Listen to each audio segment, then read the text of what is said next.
Oo, kaya ngayon gusto kong gumawa ng video kung paano i-attach at alisin ang henere. Ito na. Ito ang email na hindi na italang memorya. Ito ay medyo kakaiba at matalas.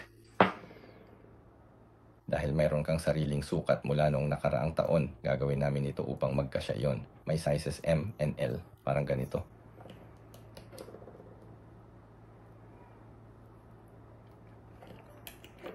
Mahigpit.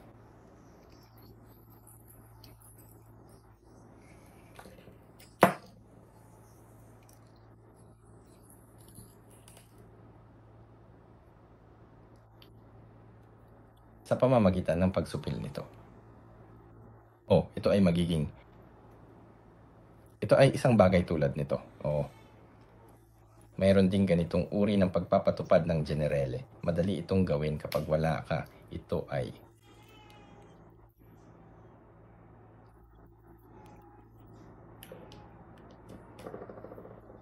marami sa kanila malapit sa tubig.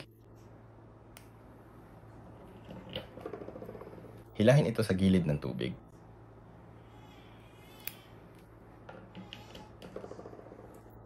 Well done. Ginagawa ko ito para magamit ko ito ng paulit-ulit.